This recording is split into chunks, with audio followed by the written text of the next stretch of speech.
Bonjour, Shabbat Shalom.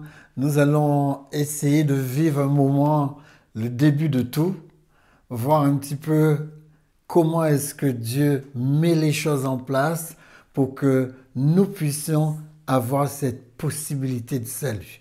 Alors, au commencement était la parole, c'est ce que vous lisez en Jean 1, verset 1. Au commencement était la parole. Et la parole était avec Dieu. Et la parole a fait toutes choses. Et la parole était Dieu. Donc, c'est vrai que nous allons essayer de voir en hébreu ce mot parole qui en dit long.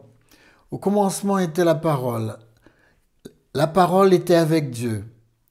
Il était lui-même Dieu. Au commencement, il était Dieu. Dieu a tout créé par lui. Rien de ce qui a été créé n'a été créé sans lui. En lui résidait la vie et cette vie était la lumière des hommes. Les amis, vous pouvez prendre plein de versions. Ça revient toujours qu'il était avec Dieu, qu'il était Dieu lui-même et pourtant on l'appelle la parole. Alors nous allons essayer de verser dans l'Ancien Testament pour essayer de voir si à travers ce mot parole qui se trouve aussi dans le texte biblique de l'Ancien Testament, si avec le sens que cela, nous allons essayer de voir si cette parole a quelque chose à voir avec Christ. Alors, le mot en hébreu, c'est dabar. Une personne m'a dit une fois, Lambert, la Bible a été écrite entièrement en araméen. Et la notion biblique que nous avons est une notion très tardive.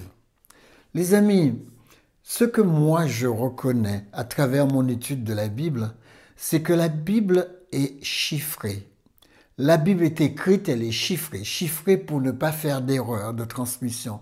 Et c'est vrai qu'à travers les siècles, on voit que les nouvelles trouvailles qu'on a fait, les nouvelles trouvailles archéologiques, n'ont fait que confirmer la Bible. S'il y a un livre qui est sûr, plus sûr que les livres sur Alexandre le Grand, sur toutes ces personnes de l'Antiquité, les amis, les textes sur Christ sont plus sûrs que les autres textes classiques. Et pourtant, c'est le texte biblique que les gens essaient d'incriminer. Mais moi, je sais une chose, c'est que, comme Job le dit, mon Rédempteur est vivant et qu'il se lèvera le dernier sur la terre. Et quand je n'aurai plus la peau sur les os, eh bien, mes yeux verront le Seigneur et il me sera favorable. J'ai l'espérance de Job. Et je voudrais dire que cette traduction du mot dabar va ouvrir notre intelligence, ouvrir notre sagesse, ouvrir notre connaissance. Les amis, traduction du mot dabar, c'est arranger. Au commencement était l'arrangement. Effectivement, Dieu a géré, managé les choses, mis en place les choses. On nous a dit qu'avant cette parole dite, Dieu dit, avant que cette parole s'exprime, la terre était en désordre. On nous dit pourtant le Saint-Esprit était là. Le Saint-Esprit se mouvait au-dessus des eaux et pourtant c'était le chaos. Les choses ne s'organisent que quand la parole arrive. Et c'est pareil chez vous. Si vous parlez pas les choses, si vous agencez pas les choses, si vous gérez pas, si vous n'arrangez pas les choses, eh bien, votre maison devient chaotique. Mais c'est pareil pour votre esprit. Si vous mettez pas de l'ordre, si vous n'arrangez pas votre esprit, si vous n'apprenez pas à mettre les choses à la bonne place, eh bien, vous avez rapidement l'impression que vous êtes dépressif. Tout est confus dans votre tête. Aujourd'hui, juste avant de partir ce soir, j'ai une jeune personne que je connais bien qui est passée me voir. Et quand elle est entrée, je ne sais pas comment on a fait, mais avec moi, vous risquez toujours de partir sur la Bible. Et à un moment donné, on est parti sur la Bible pour une question qu'elle avait posée, parce qu'elle voulait savoir quelle était la bonne religion. Et moi, je souriais, parce que dans la Bible, il n'y a pas de bonne religion, il y a de bonnes relations avec Dieu. Voilà ce qu'il y a dans la Bible. Et quand j'ai essayé de lui expliquer ça et que j'ai essayé de lui dire, chaque fois qu'elle posait une question, je lui disais, non, non, non, je ne vais pas te répondre, je vais te lire la réponse. Et en lisant la réponse, elle m'a dit, mais toutes ces religions qui sont mises en place, mais pourquoi est-ce qu'il y a autant de religions? Pourquoi tout ça est mis en place? Les amis, toute cette confusion a démarré à la tour de Babel. La confusion, elle a été là. Et la confusion continue parce que Dieu nous dit qu'il n'y a pas seulement Babel, il y a Babylone, il y a l'esprit de Babylone, l'esprit de confusion. Les gens sont confus parce que les gens ne font qu'écouter ce que les autres disent. Les gens ne lisent pas, ils ne reprennent pas les textes, ils n'essaient pas de comprendre. Alors, je vous en conjure, essayez de comprendre. Samedi, nous aurons la possibilité de nous voir enfin. Je voudrais vraiment qu'on puisse se voir, qu'on puisse savoir qui on est, de toutes ces personnes qui me suivent sur YouTube. Je dis pas que je voudrais que la salle soit pleine, mais surtout que vous soyez présents, que vous soyez présents. Moi, je serai là depuis 9 heures, mais vous pouvez être là à partir de 10 heures, 10 heures à midi. Nous serons aux 2 rue du Buisson aux Fraises, 2 rue du Buisson aux Fraises, 91 300 Massy. Et puis, n'oubliez pas, pour que ces vidéos puissent toucher un maximum de personnes, toutes ces personnes qui sont confuses, eh bien, vous devriez liker la vidéo, faire en sorte de toucher la petite cloche, vous abonner, faire en sorte que ces vidéos vivent et que YouTube ait envie de l'envoyer à tout le monde. Parce que des gens me disent qu'ils se réveillent. Ils se réveillent quand ils voient le contenu de ce que je présente. Les amis, avançons sur le texte biblique. La traduction de Dabar, c'est arranger, mettre en ordre. Dieu n'est pas un Dieu de désordre, mais un Dieu d'ordre. Le texte, il est clair dessus. L'apôtre Paul dit que Dieu est un Dieu d'ordre. Alors, l'araméen signifie, de Dabar signifie leader. En clair, vous savez ce que le passage est en train de nous dire? Le passage est en train de nous dire que Dieu nous a transmis cette parole parce que Dieu nous a transmis la capacité de prendre les choses en charge. Vous savez ce qu'on a perdu dans le Jardin d'Éden? On a perdu notre capacité à gérer, notre capacité à arranger, à manager, à mettre de l'ordre. Nous avons perdu ça. Dieu avait voulu que nous puissions nous occuper du jardin, le cultiver et faire en sorte que ce soit clean. Nous avons perdu ça. Et c'est pourquoi nous avons été chassés du jardin. Dieu est venu mourir sur la croix pour nous, afin de pouvoir nous redonner cette capacité de leadership. Nous sommes chacun des leaders. Il n'y a pas de serviteurs, il n'y a pas de servantes, mais il y a des leaders, des gens qui conduisent leur vie, qui conduisent leur foyer, des gens qui permettent à leur foyer d'exceller de manière à ce que les autres nous voient et que les autres glorifient notre Père qui est dans les cieux. Les amis, c'est ça. Autre sens de ce mot, c'est parler. C'est le sens que nous retrouvons le plus souvent traduit dans la Bible. Parler, dire des choses. Vous savez, d'abord, c'est pas dire des mots comme ça. Moi, quand j'exprime des mots, les mots construisent des pensées. Et si vous mettez en application ces pensées deviennent des attitudes ou du caractère. La Bible, c'est le seul livre que vous pouvez lire pour vous donner le caractère de Dieu. C'est le seul livre. Il n'y a pas d'autres livres qui vous donneront, qui vous donneront le caractère de Dieu. Les amis, la Bible vous donnera ce caractère. Il vous donnera les caractéristiques de Dieu. C'est pas beau ça? Autre sens donc, c'est parler, dire des choses. Ou encore, quand vous parlez des choses à l'existence. Vous amenez des choses à vivre. C'est la puissance que Dieu présente dans sa parole. La parole de Dieu, c'est ça. Si vous parlez de la méchanceté, vous amènerez la méchanceté à l'existence. Si vous parlez de la bonté, vous amènerez de la bonté à l'existence. Si vous parlez pardon, vous exciterez le pardon. Le pardon ne pourra pas être retenu. Si vous parlez miséricorde, la miséricorde poindra. C'est la force de la parole.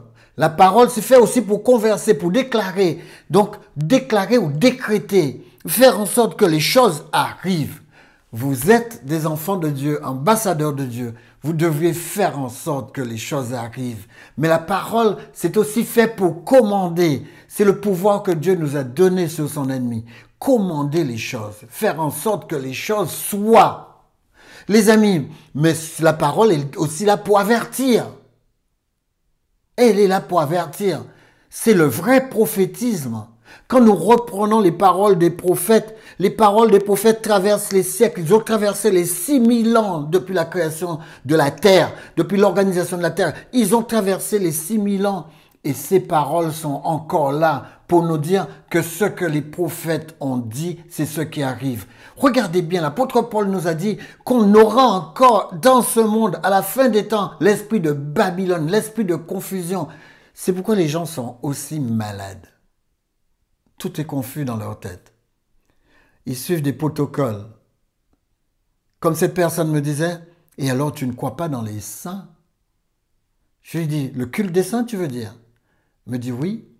Je dis non, je ne crois pas dans le culte des saints. C'est quoi cette histoire? On les plante où? On les cultive où? Moi, je ne crois pas dans le culte des saints. Il n'y a aucun texte biblique qui me permet d'appuyer ça. Non, pas du tout. Qu'est-ce que c'est qu'un saint dans la Bible? C'est une personne qui a reçu la sanctification du Seigneur. C'est-à-dire que le Saint-Esprit est descendu sur lui et il a été sanctifié. C'est la sanctification que Dieu donne. Nous sommes tous des saints quand nous acceptons Christ. Pourquoi est-ce que je vais demander à quelqu'un de m'adorer? Alors pourquoi il ne peut pas m'adorer quand je suis vivant et quand je serai mort, on va me béatifier? Mais c'est quoi cette histoire de béatifier? Les amis, au lieu d'écouter les gens, écoutez la parole. Vous savez ce qui vous donnera la vie éternelle? La parole, la vie éternelle, c'est quoi? Car la vie éternelle, c'est qu'ils te connaissent, le seul vrai Dieu et celui que tu as envoyé, Jésus-Christ. C'est ça la vie éternelle. Vous voulez avoir la vie éternelle? La vie éternelle, c'est qu'ils te connaissent, toi le seul vrai Dieu et celui que tu as envoyé, Jésus-Christ. Voilà ce que la Bible dit. Les amis, allons un peu plus en avant.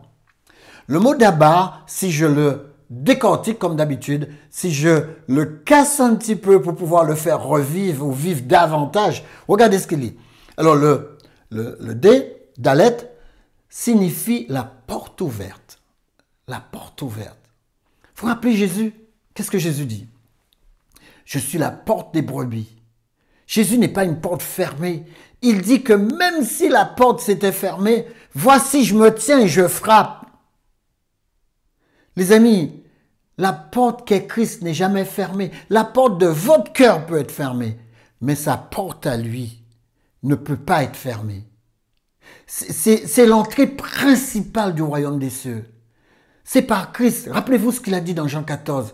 Nul ne vient au Père que par moi. Regardez ce que l'apôtre Paul dit dans Acte 4, verset 12.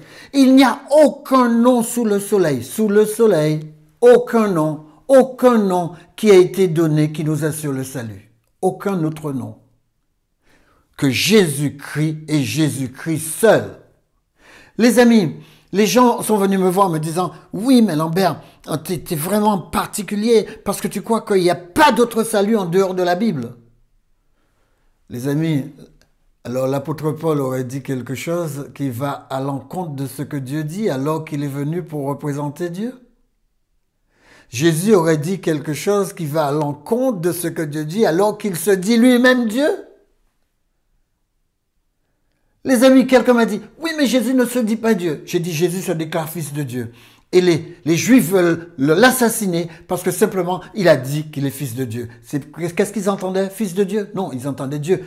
Mais allons un peu plus loin. Prenons chapitre 1 d'Hébreux. Lisez toute la partie. Vous verrez les caractéristiques du Christ. Et quand vous arrivez vers les versets 13 à 18, vous verrez que c'est Dieu lui-même qui dit de Jésus, mon Dieu, tu es mon Dieu, assieds-toi sur le trône. C'est Dieu lui-même qui dit ça.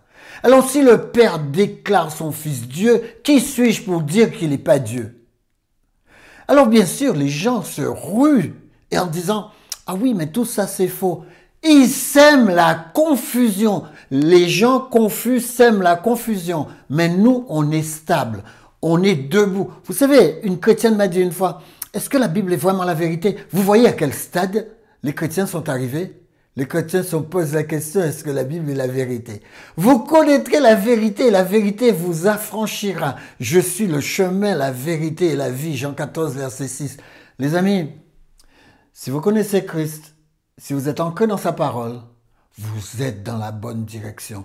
Vous connaîtrez la vérité et la vérité vous rendra libre. Jean 8, 32. Regardez, le deuxième mot, bête. Je vous ai dit que ça représente la maison, ça représente le foyer. Et le resh, ce qui représente le R, d'accord? Dabar, fini R. Eh bien, il représente la tête et le commencement. Le mot parole, si moi j'interprète le mot parole, c'est la porte de la maison qui est la tête, qui est le commencement. En clair, Jésus dit je suis la porte, c'est la porte des cieux qu'est Jésus qui est le commencement. C'est lui la tête, c'est lui le commencement. Il est en train de nous dire que celui dans le texte, vous voyez, je vous ai dit, on quittait le Nouveau Testament pour aller dans l'Ancien Testament pour voir si on disait les mêmes choses que ce que la parole représentait. Dans le Nouveau Testament, il dit, au commencement était la parole et la parole était Dieu. Et regardez ce que l'Ancien Testament dit. L'Ancien Testament, celui qui représente la porte ouverte. D'abord, parole, c'est celui qui représente la porte ouverte. Nous savons que Jésus lui-même se présente comme étant la porte des brebis. Et il dit, eh bien, c'est lui qui va régner sur la maison. C'est lui la tête. C'est lui le commencement. Dans le mot parole, on nous montre déjà que celui qui est le commencement, c'est lui qui est représenté par la parole. Alors quand le texte biblique dit « La parole a été faite chair et elle est habitée parmi nous », de qui il s'agit? Du Christ lui-même. D'ailleurs, le texte le dit, la parole a été faite chair et elle a habité parmi nous. C'est-à-dire que Jésus, qui est Dieu, s'est incarné pour venir à notre secours. Parce que seul un homme, seul le sang innocent d'un homme pouvait sauver les hommes. Et comme tous les hommes avaient péché, parce que tous les hommes étaient les descendants du premier homme, eh bien, il a fallu un autre homme qui vienne de plus loin pour pouvoir nous apporter ce salut, nous permettre de rentrer avec innocence dans la loi de Dieu et de pouvoir à nouveau obtenir le salut que nous avions perdu. D'accord? Donc la porte de la maison est le commencement. Rappelez-vous ça. Cela va un peu plus loin quand on prend 2 Chroniques 3, verset 3. Il dit, voici sur quel fondement Salomon a bâti la maison de Dieu. C'est toujours la parole. Comment s'appelle la maison de Dieu? Eh bien, regardez. Ô Dieu, dit-il, nous pensons à ta bonté au milieu de ton temple.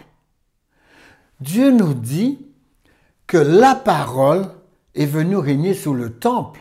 L'apôtre Paul nous dit que le temple de Salomon s'est terminé. L'apôtre Paul nous dit en 1 Corinthiens 6, il nous dit que nous sommes le temple de Dieu. Alors, sur qui est-ce que Jésus doit régner? Sur qui est-ce que Jésus doit régner? Sur le temple que nous sommes. Christ doit régner sur le temple que nous sommes. Si Christ ne règne pas sur les hommes, vous savez ce qui se passe? Les hommes sont dans la confusion. Ils détruisent toute leur vie. Une vie aussi formidable que Dieu a créée. Une vie que Dieu appelle éternelle. Dieu nous dit que quand il nous a créés ici, nous allons vivre l'éternité parce que la terre sera restaurée. Les amis, nous devons comprendre ça. Nous devons laisser Christ régner sur le temple que nous sommes. Ô Dieu, dit-il, ô Dieu, nous pensons à ta bonté au milieu de ton temple. Si quelqu'un détruit le temple de Dieu que nous sommes, Dieu le détruira car le temple de Dieu est saint et c'est ce que vous êtes. Vous avez vu la sanctification où elle est? Quand on vient me dire le culte des saints, je dis, ça n'existe pas dans la Bible parce que les saints, c'est nous. C'est aussi simple que ça. Regardez, je le répète, si quelqu'un détruit le temple de Dieu, Dieu le détruira car le temple de Dieu est saint et c'est ce que vous êtes. Nous sommes saints parce que nous avons acquis la sanctification. La sanctification est donnée par Jésus-Christ lui-même. C'est à cause de son sang, du moins c'est grâce à son sang qu'il nous justifie. C'est grâce à cette justification qu'il nous sanctifie. Une fois que vous êtes justifié, vous allez marcher en toute sainteté. C'est la raison pour laquelle le chrétien sur lequel Jésus a posé sa justification, le chrétien que Jésus a justifié, il ne peut plus se permettre de faire n'importe quoi comme s'il n'avait pas de maître. Il ne peut plus se permettre de faire n'importe quoi comme s'il était livré à lui-même. Je ne suis pas livré à moi-même. J'appartiens à Christ. Les amis, c'est ça la puissance de la parole.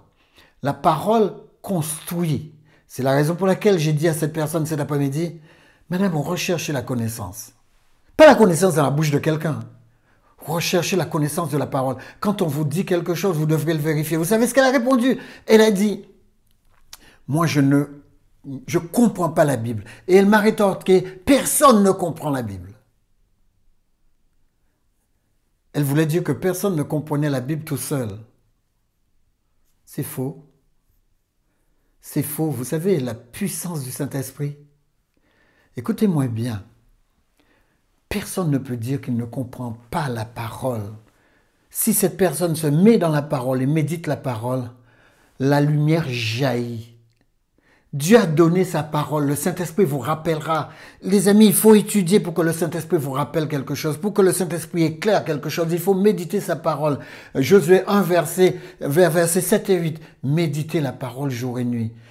Il me manquerait tellement d'éléments pour vous donner tellement de points, mais je voulais simplement vous dire, n'écoutez pas ces discours faciles qui vous disent « Oh non, c'est même pas la peine d'ouvrir la Bible, tu ne le comprendras pas. » Mais on vous a déjà fermé le livre. Le Saint-Esprit va descendre sur vous et vous allez commencer à étudier la Bible avec moi. Prenez le temps de revoir les textes avec moi. Essayez de les comprendre. Laissez votre tête là. Et à un moment, la lumière jaillit. Et quand la lumière jaillit, je vais vous dire, la lumière jaillit pour tout le temps. Les chrétiens qui font le mal savent très bien que ce qu'ils font est mal. Les chrétiens qui font de l'idolâtrie, qui s'agenouillent devant des statues, ils savent très bien au fond d'eux-mêmes que quelque chose leur dit que c'est pas correct. Ils le font parce qu'ils s'appuient sur une personne qui a un titre et qui leur dit « fais-le, fais-le ». Mais vous savez, Dieu ne tiendra pas compte de ça. Dieu te dira « est-ce que tu as eu connaissance ?» Parce que faute de connaissance, mon peuple périt. Est-ce que tu as été chercher cette connaissance? Parce que cette connaissance devait te donner de l'intelligence. Et cette intelligence devait t'ouvrir les portes de la sagesse. C'est comme ça que ça fonctionne. Lisez Proverbe chapitre 3, vous allez voir. Toujours le mot d'Abba. Donc le mot d'Abba, quelle est la porte du temple de Dieu que nous sommes? Mais ce qui sort de la bouche vient du cœur, et c'est ça qui souille l'homme.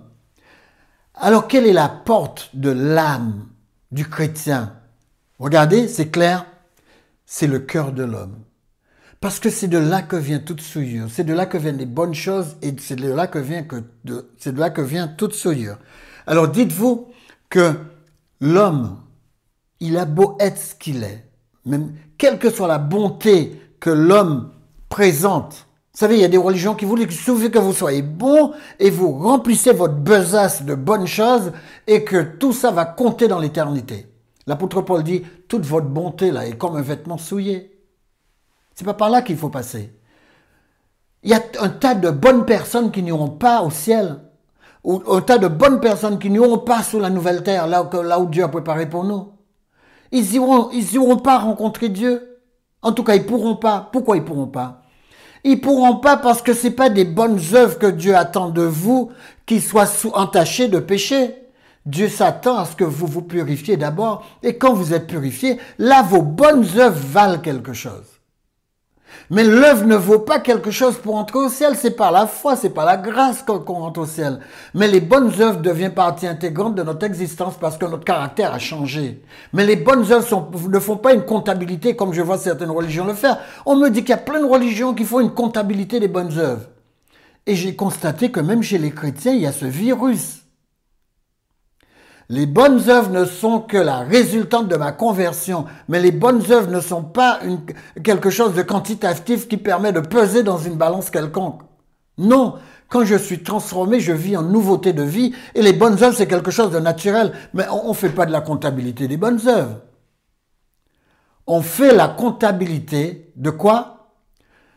De votre intimité avec Dieu. Est-ce que je suis intime avec Dieu ou est-ce que je suis séparé de Dieu? C'est tout ce qui compte. Est-ce que je suis intime avec Dieu ou est-ce que je suis séparé de Dieu? Est-ce que je suis dans une religion avec Dieu ou est-ce que je suis dans une relation avec Dieu? Parce que je peux être dans une relation sans être dans une religion sans être dans une relation. Je peux aussi être dans la rue et avoir une intimité avec Dieu. Les amis, ne vous méprenez pas. C'est la relation qui intéresse Dieu. En tout cas, juste pour vous dire, seul l'homme, excusez-moi, je ne l'ai pas dit. Donc j'ai dit que la porte de l'âme de l'homme, c'était le cœur, mais seul l'homme a la capacité de parler les choses à l'existence. Seul l'homme a la capacité de faire ça. Les choses viennent du cœur, je les parle. Si vous sortez des mauvaises choses de votre cœur, ils s'établiront aussi parce que vous êtes un chrétien. Ou bien vous êtes un enfant de Dieu. Disons plutôt, vous êtes un enfant de Dieu. Si vous êtes un enfant de Dieu, vous avez la foi. Quel que soit ce que vous direz, ça viendra à l'existence. Alors, heureux quand vous êtes transformé parce que vous allez amener à l'existence de bonnes choses. Alors, toujours le mot d'abord, traduction, arranger, on a dit mettre en ordre, etc. Parler des choses à l'existence, surtout c'est ce que j'aime, parler des choses, dire des réalités. Quand je dis quelque chose, je dis une chose. Et une chose réelle. une chose qui vient à l'existence. Et il dit, voici, je t'accorde encore cette grâce, et je ne détruirai pas la ville dont tu parles. Rappelez-vous, Abraham, Dieu disait ça. À toi de t'y réfugier, car je ne puis rien, aucune chose, faire jusqu'à ce que tu y sois arrivé. Car c'est pour cela que l'on a donné à cette ville le nom de Zoar. Vous avez vu ce qu'il dit? Et il dit à Lot, voici, excuse-moi, c'est à Lot, voici, je t'accorde encore cette grâce, et je ne détruirai pas la ville dont tu parles. Donc vous voyez, il faut que vous compreniez que le fait de parler une chose fait de cette chose une réalité. Alors, qu'est-ce que je pourrais prendre comme exemple? Par exemple, chez les Indiens d'Amérique, il n'y a pas le mot vol. Ils ne savent pas ce que c'est que voler. Peut-être aujourd'hui avec Hollywood, ils le savent, mais dans leur tribu, quand ils vivaient, ils ne savaient pas ce que c'était que voler. Parce que le mot n'existait pas. Vous savez, quand vous parlez quelque chose, la chose devient réelle. Si vous ne parlez pas, regardez, vous les hommes, vous voyez une fille, vous lui dites jamais que vous l'aimez, elle ne saura pas. Et quand vous allez commencer par lui dire que vous aimez, le mot aimer va commencer un travail en elle, parce que l'amour vient à l'existence. L'amour vient quand il s'exprime. Mais bien sûr, vous allez me dire, l'amour peut s'exprimer par un toucher. Mais vous pouvez toucher une personne et la personne peut prendre ça très très mal. Alors que vous l'avez fait avec votre cœur, elle peut mal l'interpréter. Mais quand vous exprimez le « je t'aime », eh bien, il y a une meilleure couverture d'interprétation quand vous parlez la chose à l'existence. Alors, il n'y a pas de mot sans chose dans la Bible. Quand la chose, elle est dite, elle est réelle. C'est pourquoi on dit que les Hébreux sont concrets. Ils ne disent pas des choses qui ne sont pas une réalité. On amène à l'existence quelque chose quand on l'exprime. Donc il n'y a pas de mot sans action non plus. Et il n'y a pas de mot sans effet, puisqu'il n'y a pas d'action sans effet. D'accord? Comme la pluie et la neige descendent des cieux et n'y retournent pas sans avoir arrosé, fécondé la terre, dit Ésaïe, et fait germer des plantes, sans avoir donné de la semence au semeur et du pain à celui qui mange. Ainsi en est-il de ma parole qui sort de ma bouche, dit l'Éternel. Elle ne retourne point à moi sans effet, sans avoir exécuté ma volonté et accompli mes desseins. Voilà ce que Dieu a demandé à Ésaïe d'écrire. La parole de Dieu ne se dit pas sans que ça amène quelque part, sans que ça amène à quelque chose. La parole de Dieu amène toujours ce qu'il exprime à l'existence. Les amis, il est clair que la parole s'accomplit, elle s'accomplira toujours. La parole s'exécute, elle s'exécutera toujours. La parole est toujours active, féconde et créatrice. Sachez que quand vous utilisez la parole, vous êtes derrière la parole que vous utilisez. La parole de votre bouche vous représente. C'est la raison pour laquelle quand les gens disent des choses négatives de moi, ça n'a aucun intérêt pour moi parce que leur parole les représente. Votre parole vous représentera toujours. Alors si vous dites quelque chose de mal, c'est vous que vous exprimez. Vous n'exprimez pas quelque chose, c'est vous que vous exprimez. Parce que votre bouche, c'est la source de votre cœur. Votre source exprime ce qui est en vous. Si vous insultez, c'est vous que vous insultez hors de votre corps. Vous savez, quand je promulgue une insulte, eh bien, c'est une partie de moi que j'expulse. C'est comme ça que ça marche. Ou encore, je dis expulser, mais sortir pour établir. C'est dans ce sens. Vous sortez une insulte, et bien vous le sortez pour qu'il s'établisse. Et quand les choses sont établies, les choses vous représentent. Quel que soit ce que vous établissez, eh bien vous êtes ce que vous établissez. Parce que ce que vous établissez vous représente. Ainsi en est-il de la parole qui sort de ma bouche. Regardez, l'Éternel dit, ma parole ne retourne jamais à moi sans avoir exécuté ma volonté et accompli mes plans. Dieu a des plans pour chaque parole. Et c'est ça le secret de l'exaucement. Vous voulez être exaucé? Eh bien, parlez les choses à l'existence. Apprenez la volonté de Dieu ou dites-lui de prier à votre place. Si Jésus priera pour vous, mais il va falloir que vous appreniez à prier. Ne répétez pas des prières. Jésus dit que vous répétez de vaines paroles. Une personne m'a dit qu'elle tient un résort. Je vous salue ceci, je vous salue cela, je suis... Elle répète la même chose. Je ne voulais pas vous blesser en disant plus que ça. Mais prenez conscience, prenez du recul. Dieu dit que ce sont les païens qui emploient une multitude de la même parole. Vous savez qu'il y a plein de religions qui utilisent des chapelets. Les chapelets leur permettent de répéter, répéter, répéter. Jésus dit, ne multipliez pas de vaines paroles. Il dit, quand vous ne faites que répéter, répéter, répéter des phrases, ce sont des vaines paroles, ça ne me touche pas, dit Dieu. Vous savez, si vous voulez toucher Dieu, faites les choses à sa manière. Relisez Matthieu chapitre 6. Relisez Matthieu chapitre 6 et vous verrez comment parler à Dieu. N'allez pas prendre un livre de prière pour lire des prières. C'est un non-sens. Dieu veut une relation avec vous. Si vous rencontrez un monsieur et que vous aimez le monsieur, mesdames, qu'est-ce que vous allez faire? Vous allez prendre des mots et puis lui lire des mots? Non, vous allez vous exprimer. Et c'est pareil, quand un homme rencontre une fille, qu'il aime cette fille, eh bien, il va s'exprimer avec ses mots. Il va pas se mettre à lui lire, attends, je vais te lire un truc. Attends, je vais te lire un truc. La fille va dire, mais qu'est-ce que c'est que cette histoire? Il est artificiel. Dieu ne veut pas de chrétiens artificiels. Il veut des disciples qui sont tombés amoureux de lui. C'est comme ça qu'on peut servir Dieu, qu'on peut faire plaisir à Dieu en tombant amoureux. Les amis, si la parole est en relation avec la bouche, avec quoi la bouche est-elle en relation? On l'a déjà vu avec le cœur. Il dit, l'homme bon tire de bonnes choses du bon trésor de son corps, de son cœur, et le méchant tire de mauvaises choses de son mauvais trésor, c'est-à-dire son mauvais cœur, car c'est de l'abondance du cœur que la bouche parle. Il est déjà l'heure pour moi, je ne fais pas de commentaire, mais la bouche est mise en relation 29 fois dans la Bible avec le cœur. 29 fois la bouche est mise en relation avec le cœur. Alors attention à ce que vous dites, parce que ce que vous dites vient réellement de votre cœur. Alors pour terminer, nous allons prendre cette dernière ligne droite, car en croyant du cœur, eh bien vous parvenez à la justice. Si votre cœur est droite, vous parvenez à la justice. Si votre cœur est juste, eh bien, vous entrerez dans la sainteté. Les amis, car c'est en croyant du cœur qu'on parvient à la justice. Il faut croire totalement, il faut croire entièrement dans son cœur. Et c'est quand on dit son cœur, c'est-à-dire sa pensée, sa capacité de penser, sa capacité à faire des choix et sa capacité à agir. D'accord? Alors, et c'est en confessant de la bouche qu'on parvient au salut. Vous avez vu? La chose vous a atteint, la remplit votre pensée, remplit votre cœur, eh bien, vous le confesser de la bouche. C'est ça la confession. Une personne m'a dit, eh bien Lambert, tu ne crois pas dans les confessionnels? Ma réponse est non. Dieu veut que je puisse confesser les choses. Même quand je fais quelque chose de mal, j'ai un ami à côté de moi, je lui ai fait mal, je vais lui confesser le mal que j'ai fait.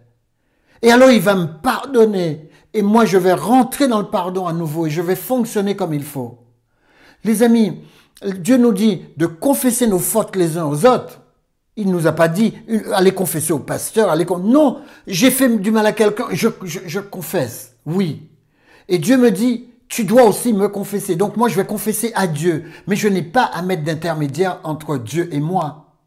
Pas du tout. Non, j'ai fait mal à quelqu'un. Dans le cas où j'ai fait mal à quelqu'un, je vais aller confesser ma faute à Dieu, mais je vais aller le voir aussi pour lui confesser ma faute et lui demander de me pardonner. Et là, les choses sont rétablies. Je suis redevenu irréprochable, de réprochable que j'étais. D'accord? Alors, que font les anges? Bénissez l'Éternel, vous ses anges, qui êtes puissants en force et qui exécutez ses ordres en obéissant à la voix de sa parole. Vous avez compris, je termine sur ça. Regardez. Vous croyez du cœur. C'est-à-dire qu'il n'y a pas d'hypocrisie, il n'y a pas de choses bizarres. Vous êtes au clair. Il dit, vous confessez de la bouche. Donc moi, quel que soit ce que j'ai dans le cœur, bien ou mal, je confesse de la bouche. Je le fais sortir de moi. Une fois que je l'ai fait sortir de moi, les anges vont obéir à la voix de la parole de Dieu. C'est-à-dire que moi, quand je confesse quelque chose qui repose sur une promesse. Est-ce que vous avez tous compris? Quand je prie une promesse. Cette promesse, c'est la parole de Dieu. Moi, je lui donne de la voix. C'est moi qui lui donne de la voix. Parce que si je le laisse dans la Bible, c'est tout fermé. Mais je lui donne de la voix. Et une fois que j'ai donné à cette promesse de la voix, les anges viennent l'exécuter. C'est pas super ça? On a des anges à notre service. Hébreux 1, verset 14. Relisez-le. Ils sont à notre service. Ils obéissent à la voix de la parole de Dieu. Qui est-ce qui donne de la voix? C'est nous. Nous sommes vivants, nous donnons de la voix. Nous donnons de la voix à sa parole. Sa parole, ce sont des promesses. Ah! Si vous comprenez cette dernière partie, j'irai pas plus loin. Si vous comprenez cette dernière partie, vous avez saisi la totalité de ce que je viens de dire. Éternel, ton Père céleste, merci pour ta présence, merci pour ta puissance, merci pour ta paix. Que cette paix se dépose sur chaque personne qui écoute ces DVD et que tu nous amènes, Éternel, quel que soit là où nous sommes, à pouvoir nous réunir en toi afin de pouvoir te représenter, grandir avec toi au nom de Jésus et pour ta gloire. Amen. Bonne semaine, que Dieu vous bénisse. Shabbat Shalom.